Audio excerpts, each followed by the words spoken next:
And there is like a sense of isolation. If you're used to living in those bigger cities, you can feel isolated, especially during the winters, especially if you're stuck in the winters. Say you live in the middle of Wyoming and they've shut all the roads down for a couple days. The isolation can be kind of hard for a lot of people.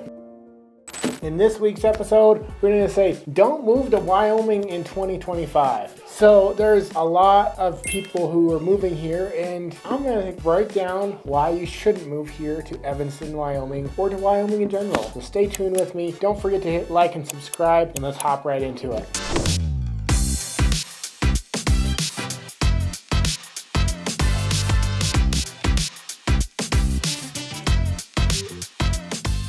So Wyoming, 2025, thinking about moving here. Well, Wyoming is like home to like breathtaking vistas, scenes of freedom that's so hard to find anywhere else. But before you make that big move to Wyoming in 2025, let's dive into some compelling reasons why you might not want to make that big move to Evanston, Wyoming. So the first reason, let's start off with economy. So Wyoming's economy is heavily dependent in energy, in particular the gas and the coal, the oil sector. We're huge in that. We are a very huge contributor to energy across the U.S. We produce a ton of energy, way more than we use because we're only 600,000 or 700,000 people in the whole state. We produce a lot more than we use. So as the world shifts to more renewable energy like the solar panels, wind energy, yes, we do have a lot of wind energy here in the state. Some people are struggling to find jobs and have an economic working environment. Just be wary if you're looking for a job and you're in the energy sector, you might still have a job, but with the new technologies, jobs are becoming more of a limited opportunity outside of traditional industries. So if you're considering on moving here for work, it's probably essential that you do some research to secure some work and some employment definitely before you relocate to Wyoming. Just make sure you know where you're going to work and it's going to work for you and it's going to work for your family, because a job's just a job, but your families are forever. I learned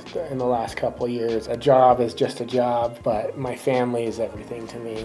Hey y'all, are you thinking about relocating to Evanston, Wyoming? My team and I have developed the ultimate relocation guide, and it's 100% free. Down in the description. Let me know what you think. Have a great day. So let's jump into one of the number 2 reasons why not to move to Wyoming. It has to be the weather. The weather in the Wyoming is not for the faint of heart. Winters can be brutally cold with heavy snowfall and blizzards making travel difficult sometimes, especially over the sisters. Like here in Evanston, like we can always get from Utah to Evanston, but you can't get past Evanston a lot of the time. It could be down the line pretty far, or it could be the high winds too. Those high profile vehicles don't like the sisters very much at all. Keep that in mind before you move here. We do have a lot of snowfall, some blizzards, and the summers on the other hand, depending on where you're at, it can be kind of hot, but most of the time it's pretty nice. But there is threats of wildfires in certain areas. With all the extreme weather that's been happening, make sure you understand where you're going to move and watch out for wildfire areas. If you think you might be in a wildfire area, make sure to get up your insurance on your home. That way, if something does happen, you're not without. So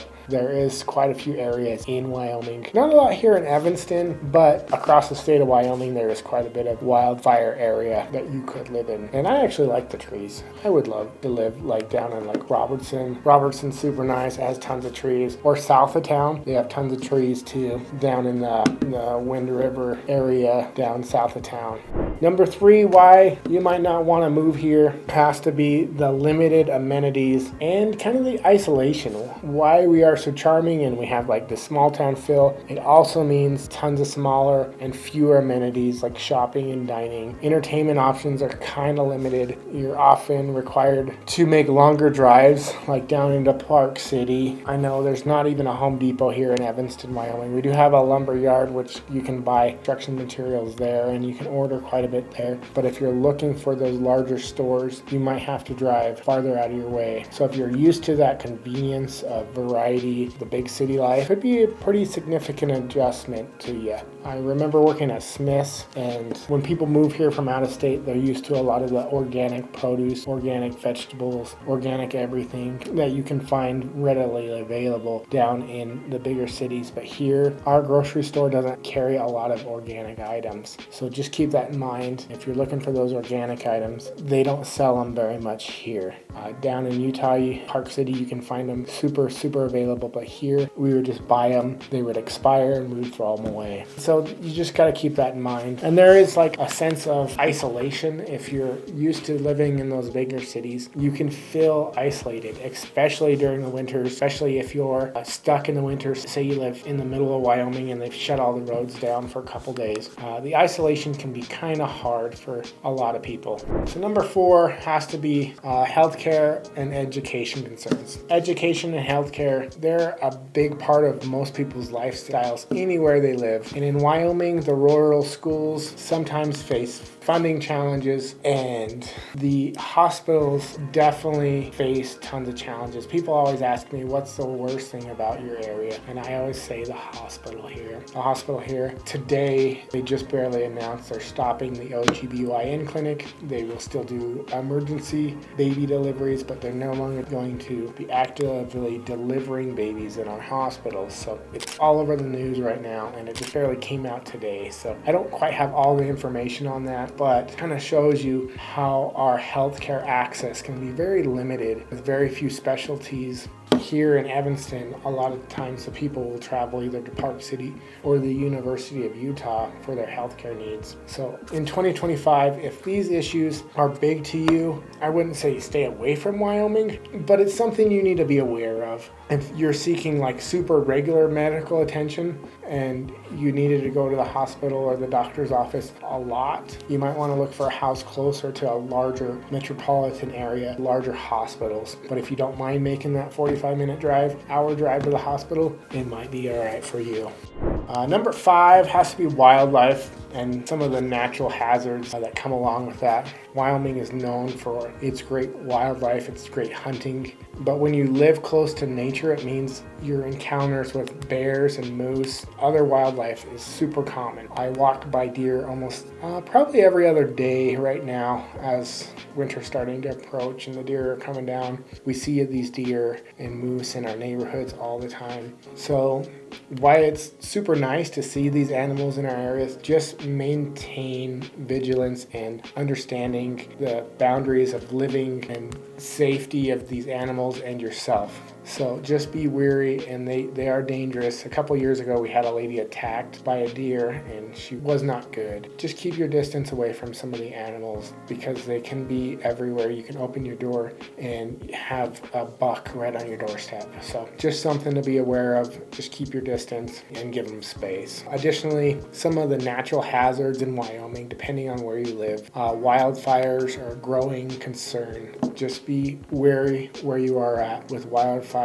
and where you live. And those wildfires sometimes impact air quality, but not like in Utah. Utah's air quality is by far the worst I've ever seen. Not to harp on Utah, but anyone who actually lives there is gonna give me a thumbs up and agree with me.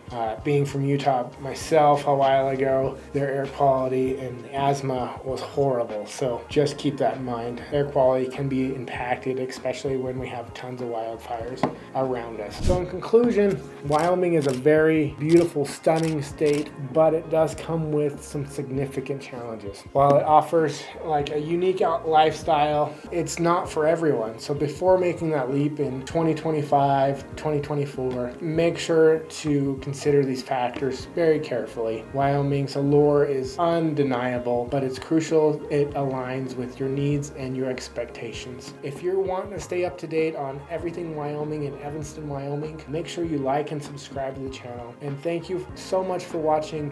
What are your thoughts moving forward to moving to Wyoming? Please share your experiences in the comment section below, and don't forget to like and subscribe. Thank you and have a wonderful day.